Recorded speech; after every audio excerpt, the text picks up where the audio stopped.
Hello friends, F1 press में आपका स्वागत है। मैं हूं आपके साथ आपका अपना गाइड जावेद अख्तर और मैं आपके लिए लेकर आता हूं कुछ ऐसी वीडियो जो आपके बहुत काम आने वाली है। तो चलिए शुरू करते हैं आज का वीडियो। फ्रेंड्स, आज की इस वीडियो में हम सीखेंगे एडवांस कंडीशनल फॉर्मेटिंग। हाईलाइट करने के लिए हमने क्लिक किया मोर रूल्स। हमें लास्ट वीडियो में जो सारे रूल्स थे हमने देखे थे, लेकिन जो कुछ एडिशनल रूल्स यहाँ पे दिए गए हैं उनको हम इस वीडियो में यहाँ पे कवर करेंगे।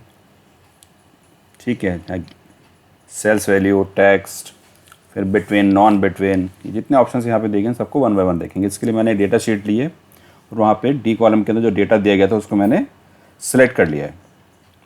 उसके बाद में क्लिक किया conditional formatting, highlight cells rules के अंदर गए, फिर क्लिक किया मोर रूल्स। मोर रूल्स के अंदर यहाँ पे हमने सेल्स वैल्यू को पहले कवर करते हैं। यहाँ जो कंडीशन दी गई है सेल्स वैल्यू के अंदर, बिटवीन, नॉन बिटवीन, इनको हम वन बाय वन समझ लेते हैं। क्लिक किया हमने बिटवीन, तो जिन दो वैल्यू को बीच की वैल्यू को हम हाईलाइट करना चाहते हैं उन दो सेल्स को हमने सेलेक्ट कर लिया। यहाँ से हम वैल्यू टाइप भी कर सकते हैं, सेलेक्ट भी कर सकते हैं। मैंने सेलेक्ट किया और यहाँ पे एक कलर सेलेक्ट कर दिया, किस कलर से वो सेल्स आपके हाईलाइट हो जाने चाहिए। मैंने सेलेक्ट किया लाइट रेड और पिंक कह सकते हैं।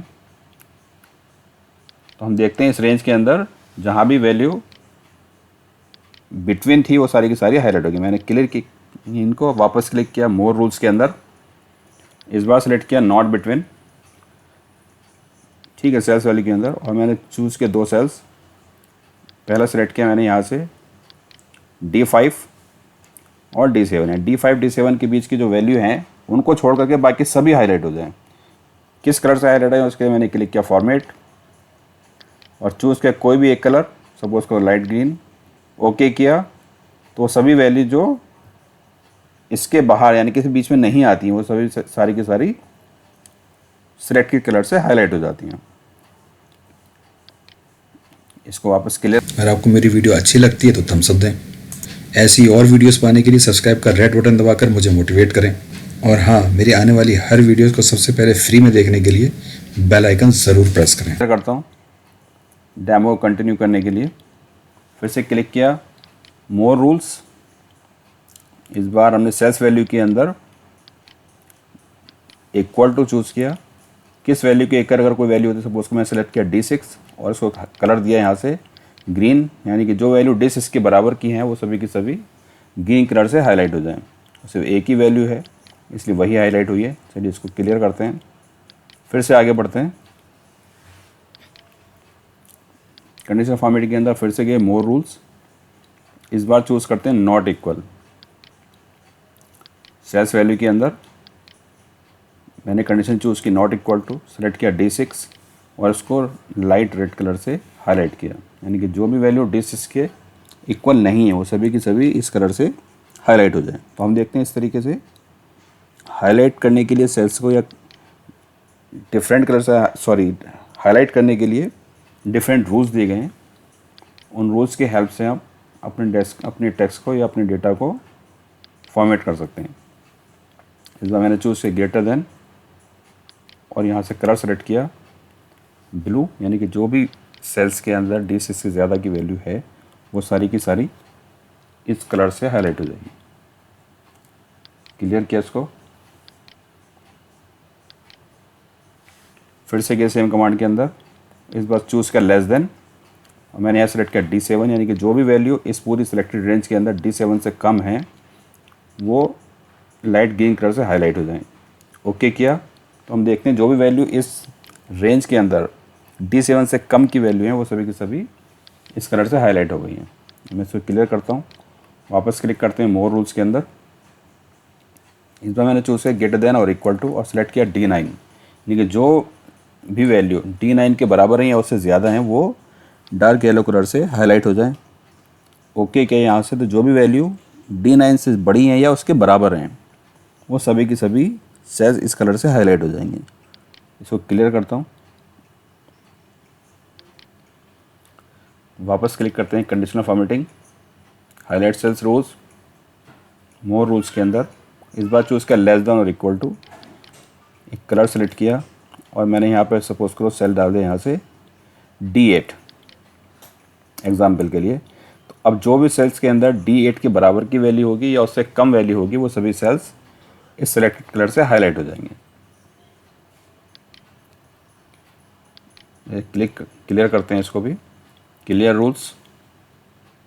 Rule from entire sheet.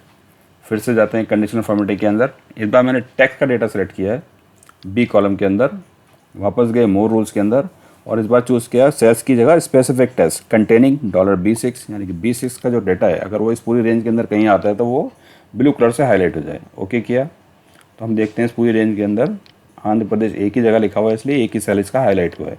इसको क्लियर करते हैं, इस बार इसको रिवर्स करते हैं, not containing text, highlight cells के अंदर क्लिक किया, मोर रूल्स पे गए वापस, स्पेसिफिक टेक्स्ट के अंदर मैंने इस बार सेलेक्ट किया नॉट कंटेनिंग टेक्स्ट और फिर से वापस मैं चूज़ कर दूंगा यहाँ से B6।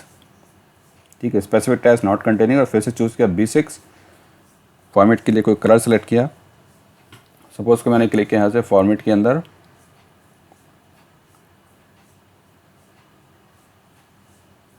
क्लिक किया फॉर्मेट, कलर चूज़ करने के लिए और यहाँ से एक कलर मैंने ले लिया ब्लू कलर। ओके किया तो जिन सेल्स के अंदर B6 का डेटा नहीं है वो सभी सेल्स यहाँ से हाईलाइट हो जाएंगे। क्लियर किया इसको एक बार, फिर से गए कंडीशनल फॉर्मेटिंग के अंदर। इस बार मैं चाहता हूँ जो सेल्स का डेटा ए से स्टार्ट होता है वो हाईलाइट हो जाए, तो मैंने यहाँ से सेलेक्ट किया बिगिनिंग विथ और यहाँ पर टाइप किया ए और फिर फॉर्मेट पे क्लिक किया, हाईलाइट कलर सेट करने सपोज करो येलो। ओके किया तो जो भी टेक्स्ट यानी कि सेल्स के अंदर जिन सेल्स का डेटा ए से स्टार्ट हो रहा था वो सभी के सभी येलो कलर से हाईलाइट हो गए। एक बार फिर से क्लियर करता हूँ और इस बार में मुझे हाईलाइट करना उन सेल्स को जो SH पे एंड होते हैं। क्लिक किया मोर रूल्स, एंडिंग विथ SH, एक कलर सेलेक्ट किया कोई भी। ओके किया तो अब जो सेल्स SH पे ख़त्म होते हैं, जिन सेल्स का डेटा SH पे एंड होता है वो सभी सेल्स यहाँ पे हाईलाइट हो गए हैं। इस रूल्स को क्लियर करते हैं। इस बार मैं किसी डेट शीट पे चला जाता हूँ। ये डेट शीट मैंने यहाँ पे ली हुई है, डेट शीट मैंने सेलेक्ट किया, कंडीशनल फॉर्मेटिंग पे वापस गए, मोर रूल्स के अंदर गए और स्पेसिफिक टेक्स्ट की जगह मैंने चूज़ किया सेल्स वैल्यू डेट ऑक्यूरिंग और यहाँ पे हम देखते हैं वही सारी कंडीशन आ रही हैं जो हमने पहले पढ़ी हुई हैं। पिछली वीडियो में हमने सारी की सारी 1 बाय 1 डिस्कस की हुई हैं, तो आप पिछली वीडियो में जा सकते हैं इन सबको डिटेल से देखने के लिए। फॉर डेमो मैंने यहाँ पे चूज़ किया लास्ट मंथ। देखते हैं अभी जून चल रहा है तो मई के मंथ की जितनी भी डेट्स हैं वो सारी की सारी ग्रीन कलर से हाईलाइट हो गई हैं। चलिए क्लियर करते हैं। बाकी कमांड्स को आप खुद से देख सकते हैं या पिछली वीडियो में जाकर के समझ सकते हैं। अदर कमांड्स को समझने के लिए मैं वापस आया डेटा शीट के अंदर, मैंने कुछ सेल्स को यहाँ पे ब्लैंक कर दिया है और मैंने इन सेल्स को सेलेक्ट किया इस रेंज को और ब्लैंक चूज़ करने के बाद मैंने उसका कलर दिया ब्लू। तो जो भी सेल्स ब्लैंक हैं वो ब्लू कलर से हाईलाइट हो जाएंगे। क्लियर किया वापस। यदि मैं नॉन ब्लैंक चूज़ करता हूँ तो इस बार जो भी सेल्स नॉन ब्लैंक हैं वो सारे के सारे हाईलाइट हो जाएंगे, यानी कि ब्लैंक और नॉन ब्लैंक को भी आप इस कमांड के थ्रू हाईलाइट कर सकते हैं। क्लियर किया मैंने इसको वापस और फिर से गए कंडीशनल फॉर्मेटिंग के अंदर। इस बार मैं एरर्स और नॉन एरर्स को भी हाईलाइट कर सकता हूँ। इसके लिए मैंने ई कॉलम का डेटा सेलेक्ट किया और वहाँ पे कुछ एरर्स को हम देखते हैं कि दिखाई दे रहे हैं, तो हम अगर एरर्स पे सेलेक्ट करके कोई कलर चूज़ करते हैं तो वो एरर्स इस कलर से हाईलाइट हो जाते हैं। इसको मैं क्लियर करता हूँ एक बार। और यदि मुझे उन सेल्स को हाईलाइट करना है जहाँ पे एरर्स नहीं आ रहा है तो क्लिक किया मोर रूल्स के अंदर। इस बार सेल्स वैल्यू की जगह मैंने चूज़ किया नो एरर्स, कलर सेलेक्ट किया सपोज करो फिर से रेड। ओके किया तो वो सभी सेल्स हाईलाइट हो जाएंगे रेड कलर से जहाँ पे एरर्स नहीं है। तो फ्रेंड्स, आपको मेरा वीडियो पसंद आया तो प्लीज़ लाइक करें, शेयर करें, सब्सक्राइब भी करें, साथ में बेल आइकन दबाएं और इतना ही नहीं, नीचे कमेंट सेक्शन में जाएं और प्लीज़ कमेंट करके बताएं कि वीडियो आपको कैसा लगा।